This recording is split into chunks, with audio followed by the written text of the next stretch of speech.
Good evening, everyone. Welcome in. I'm Andrew Barber with Drew Shipley on Hawks Eye View, and we are proud to be here doing a Final Four preview show. Man, I don't know what else to say. Our Hawks are in back-to-back Final Fours.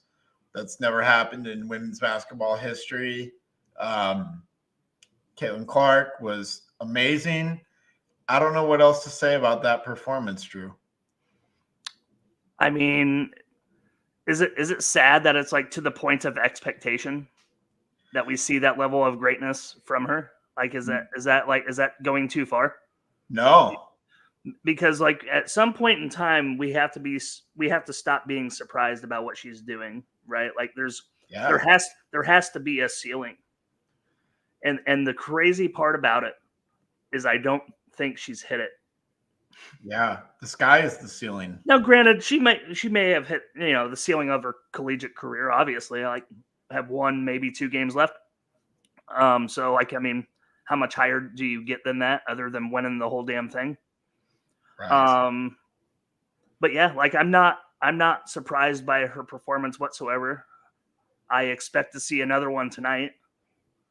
But I mean, really it comes down to Paige Beckers and Caitlin Clark, right? Like coming back full circle, like we talked about in the pre-show last week.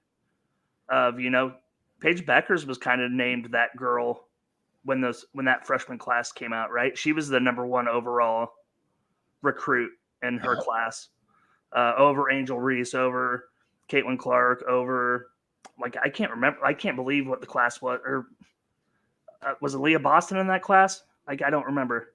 Yeah, I can't remember. I know it was for sure. The class was absolutely stacked. Haley Van Lith. Yeah. So I mean, yeah, I think it comes full circle tonight, and that part worries me a bit. Kind of the underestimation, perhaps, maybe of Paige Beckers, because I mean, she was elite as a freshman, like head above heels of even Caitlin Clark freshman year. Yep. And then took a season and a half away from her with injuries. This team doesn't have very much depth, from what I understand. No, they don't. Player rotation really banged up, 7, 8 women maybe. I mean, it's going to be whoever can impose their will between 22 and Paige Beckers. I mean, I think that's what it comes down to. I'm not going to throw out this wild prediction that Sharon Goodman's going to come in for 10 minutes and put up 8 points or some shit, like point blank. Like I'm not even going to try to be like a prognosticator of something wild happening. The game is won and lost with that matchup, in my opinion. Yeah, so it's Clark versus Beckers, but then I think you're going to have a little bit of Stolke on Aaliyah Edwards. Overall, we match up better with this UConn team than we did with that LSU team, and we handled LSU pretty well.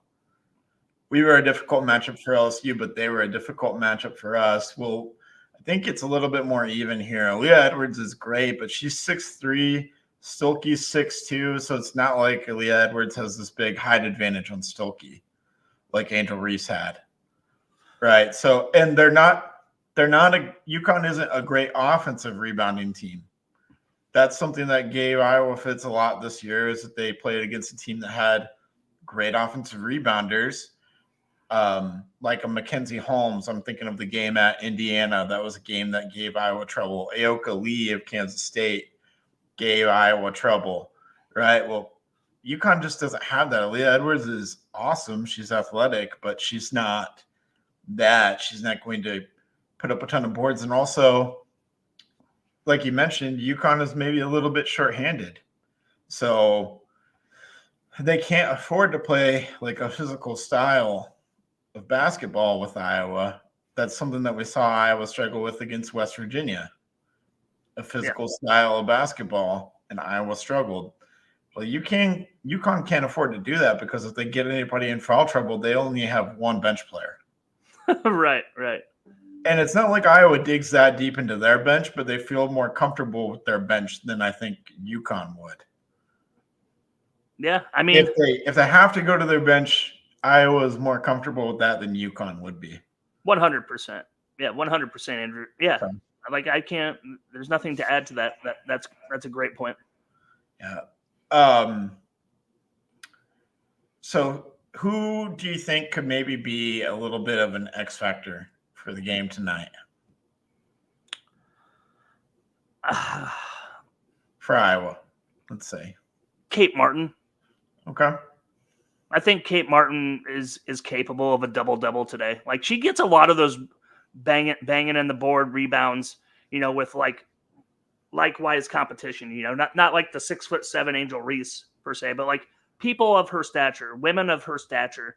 She wins those 50-50 rebound balls more times than not in a similar frame, I think, don't you? Yeah.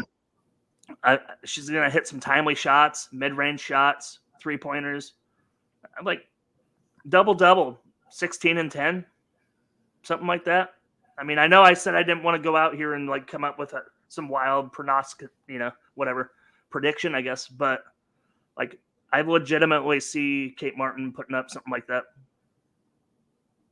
What's that stat? I think I've seen the stat that like Iowa wins every game when Martin and Marshall score like 25 points or more. Oh, I'm sure they do. I think they've won every game where Martin and Marshall combined for that amount. Yeah, I think Martin is a huge key. I think Sydney Fulter has been playing lights out ever since Molly Davis went down and she got inserted into the starting lineup. I think she's averaging 13 points per game, 7 rebounds per game, 4 or 5 assists per game. She's knocking down her free throws at an insane rate. She's shooting well from 3. Huge. I think Sydney Fulter is almost our second best player. We thought it'd be Stolke at times, but I think Sydney Fulter is the second best player on this Iowa team right now. I got to tell you, man, though, but Stolke's effort on the glass, even though, I mean, we were out rebounded by LSU by like 18 or some shit like that, but just like her physical will to compete in there, I mean, really beat him up. I mean, that's how Angel Reese turned her ankle, behind the basket there, right? Like some weird rebound that Angel Reese couldn't make, but it was just hustle plays. So like, albeit not on the stat line, but I loved her effort against LSU. I'm not taking anything away from Hannah Stolke. I just thought Sydney Fulter raised her level. Yeah. The second best player. I mean, it's subjective, right? Like, yeah. And on this 2023-2024 Iowa women's team, that's been fluctuating like game to game, right? It has been. There's been a couple games lately why Gabby Marshall's nickname is Gabby Marshall, right? She had great games in March. Double digits, multiple 3-point shots going down, defensive plays that won games in the Big Ten tournament, won games in the NCAA tournament. So, like, I mean, it depends on what I think second best player is subjective when it comes to this roster. And, and it's a great problem to have, Andrew, because if we have to have this conversation, that means that they're capable. If we were like, have no idea who this number 2 person is, I would be in trouble. We would be in trouble. Right. The fact that we can name 3 easily that, can be the second player, whether that's Kate Martin, Gabby Marshall, Hannah Stolke, a Fulter, any of the starters could be the number 2 person. And I would be completely comfortable with that. And you would not surprise me with Gabby Marshall put up 18 tonight. Yeah. Like you wouldn't surprise me with that. So, I mean, that's why this team has championship aspirations, is because we have these conversations of where it's hard to determine who that second person is. Yeah. So that gives me hope going into possibly Sunday afternoon final, right? So right. One other note on UConn, their defense, that is what they're known for. Analytically, by every metric, they're the best defense in women's basketball, and it's not really close. So we have the best offense versus the best defense. We'll see kind of who wins that. They have a lot of great individual defenders, and they defend well as a team. To me, that means that UConn, they can score. It's not like they're slouches on offense because they are the 16th best scoring offense. I think I saw in women's basketball. Iowa's the first. LSU was number 2. But they probably want to play a little bit more of a half-court game. Yeah, and that's so what enables them to set up their defense and be so good on defense. And it's very reminiscent to me of like the Iowa State men, where they're good on defense. They have a great offense like the Iowa State men had this year, but it's not what they want to do. They don't want to get into a shootout with Iowa. absolutely not. No, that's not what it's going to look like tonight. But I mean, Las Vegas is saying this total number is 162.5, Andrew. So I don't know if they're saying UConn's putting up points or their defense is going to falter or both. Like, you know what I mean? But 162.5 is a lot in a semifinal. Yeah, it is. Another part of that, though, is like UConn hasn't been challenged in a similar manner as Iowa has, though. They haven't had to play a team of LSU's caliber. I think the best team they played so far is North Carolina State. And they got, even when they were healthy, they got obliterated by the North Carolina State squad that's taking on South Carolina. North Carolina State's not a slouch team. So if North Carolina State does beat South Carolina, don't think that it's just a free championship win. They're not a slouch team at all. How pissed would ESPN be if South Carolina somehow fucks it up? Big time, but it absolutely could happen because North Carolina State beat Cameron Brink, who I thought was the best two-way post player in all of women's basketball. And Kiki, I think is her name. No, not Kiki. Yeah, maybe it is. I can't remember who the other girl is for Stanford. I think Kiki's right. Yeah, I think you're right. Yeah, maybe I'm right. Those two post players I thought would take care of NC State, and they didn't. They held their own, and they're here. But I don't want to get off on a tangent. I just want to say no. It's an interesting point, Andrew, because when you say that, it reminds me of where Iowa was positioned last year in the Final Four. Like we thought it was a cakewalk championship. Like Iowa was winning the championship after we beat South Carolina, right? Like no one in their right mind, double-digit underdogs go in there, beat South Carolina, Don Staley, undefeated team, haven't lost since, right? Right. Did you think there was a chance in hell LSU was going to upset Iowa this time last year? I didn't. No, I thought Iowa would roll. In fact, I think Iowa was like a 7.5, 8.5 point favorite in that game. Yeah, they were. So I find it interesting that it feels like it's flipped a bit to where, you know, we're kind of the hunted team. Yeah. And like can't take anybody for granted in the Final Four regardless. Obviously, they had to win 4 games to get here, you know. So yeah, I mean, NC State, if obviously they did what you said they did against a UConn team, man, they could put it on UConn. They could. On South Carolina. I'm sorry. Yeah. UConn has also played South Carolina at South Carolina, and they lost by 18 points. They also lost to UCLA by 11. They lost to Texas by 12. Texas was a 1 seed. UCLA was a 2 seed. NC State was a 3 seed. South Carolina was a 1 seed. They lost to Notre Dame at home by 15 points. A Notre Dame team that was a 2 seed that got beat by North Carolina State. You know, I'm just seeing every time that UConn's been challenged, healthy or not, it doesn't seem like they've pulled through. They have a lot of wins, but every time they have been challenged by a team that might be better than them, they have not won that game this season. So Gino Auriemma is a good coach. I'm not trying to underestimate UConn. I'm just telling you they have not risen to the challenge against teams of Iowa's caliber, or maybe even lesser than Iowa's caliber. I'm not trying to overlook them. I'm just trying to state a fact. I'm just stating a fact based off of what we've seen from UConn this season. You named the key factor, Andrew. I mean, that man has taken that squad, 23 Final Fours? Yeah. So, like, but with that being said, like, look what Lisa Bluter and that coaching staff has done with time to prepare in a tournament setting. Yeah. Like, they outcoached Don Staley last year in the semifinal. Mhm. Outcoached Kim Mulkey in the Elite Eight. Yes. Like, when And it that was mattered, on a short turnaround. when it mattered most, she has outcoached Hall of Fame coaches. And Lisa's probably going to be a Hall of Famer when Should be. it's all said and done. But like not Don Staley, not Kim Mulkey, unfortunately. Like No, she's not there. I dislike both of them. That Lisa just doesn't have that resume. Yeah. But I mean, Gina Auriemma to me is the greatest of all of them in our lifetime. I'm a Pat Summitt stan. I will always stand on the Pat Summitt. I'm not I'm not gonna argue that. Like I understand Pat Summitt, and I love that argument as well. I'll always stand on the Pat Summitt. Let's go with active then. I should have said it better.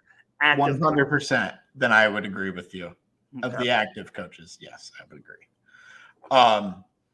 Yeah, you mentioned that UConn's been to a lot of Final Fours, but they were not here last year.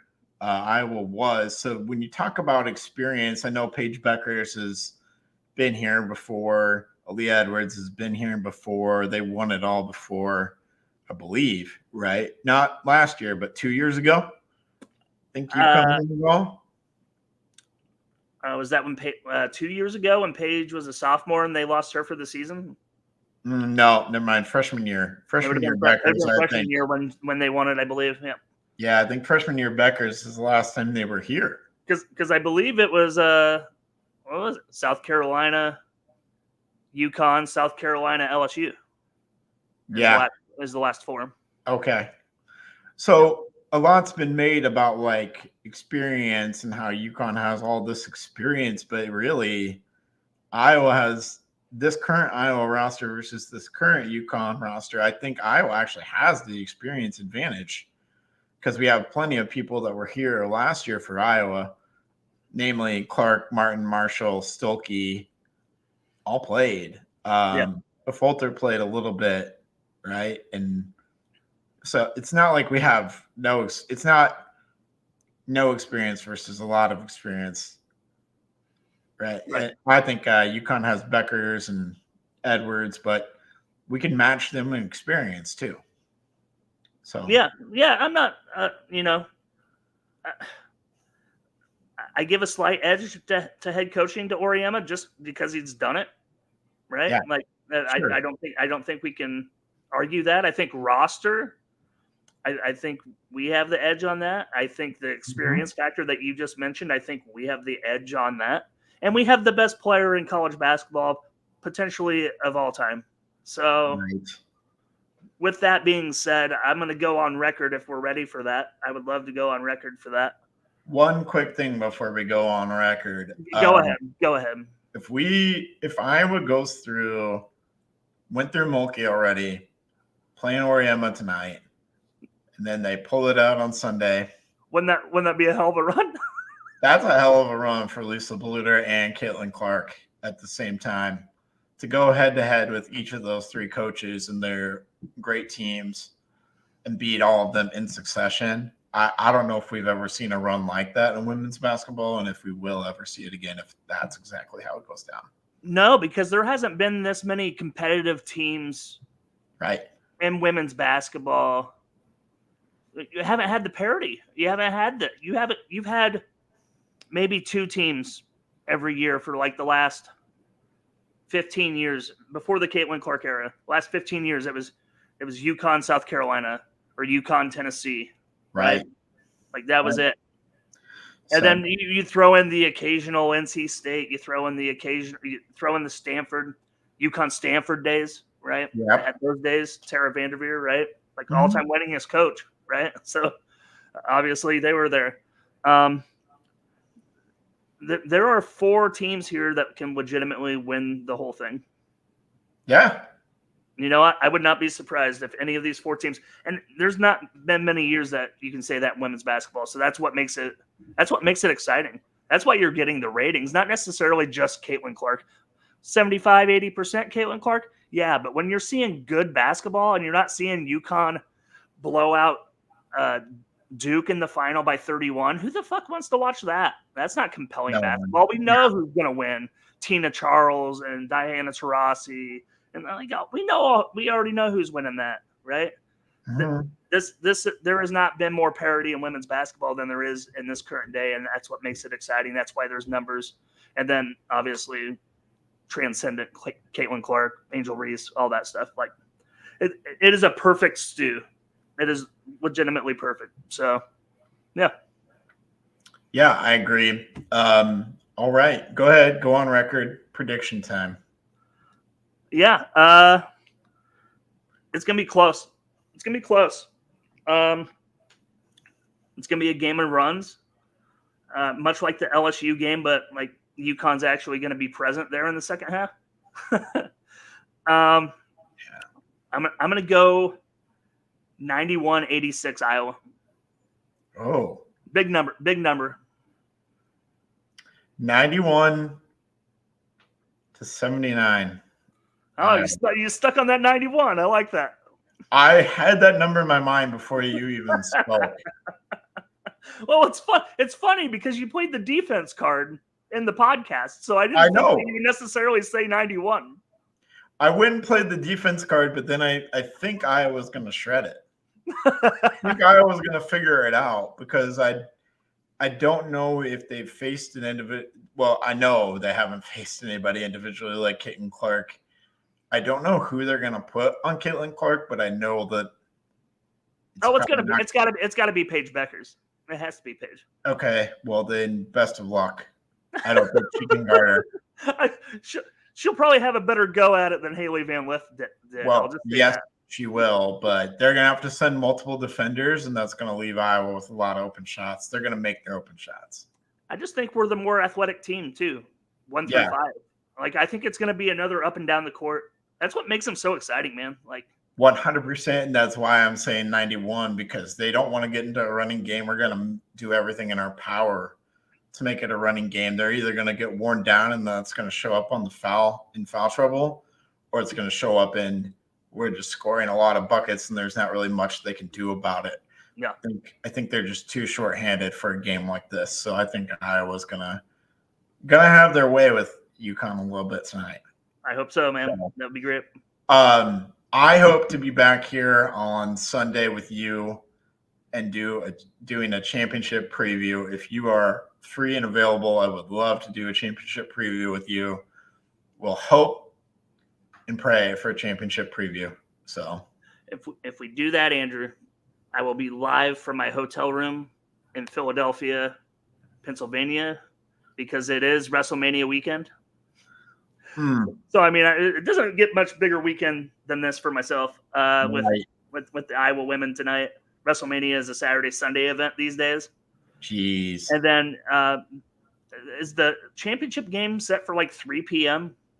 Eastern, yeah. 3 p.m. Eastern, 2 p.m. Iowa time. Which I will be able to watch the whole thing elsewhere, somewhere down in Philly, close to Lincoln Financial. We'll find a place. Because WrestleMania doesn't start till 7, so I got that going for me. Perfect. But yeah, maybe we do something early enough, late morning Sunday. I can pop in the laptop at least. The microphone might not make it, but I could pop in the laptop. I hope we can get it done tonight. I hope I have that problem, Andrew. I hope I have that problem. Yeah, that'd be a great problem to have, wouldn't it? 100%. All right. As always, thank you to everyone who sponsors this podcast. We appreciate you, Revelton and Kyle Lehman at Wintrust Mortgage. You are awesome sponsors. We appreciate you greatly. Enjoy the games tonight. If this is the end of Caitlin Clark's reign of terror that she's reigned on college basketball, I hope you've enjoyed every minute, Hawk fans, and you can relive it for the rest of your lives. Enjoy the game tonight, and as always, go Hawks. Go Hawks, baby. Let's go.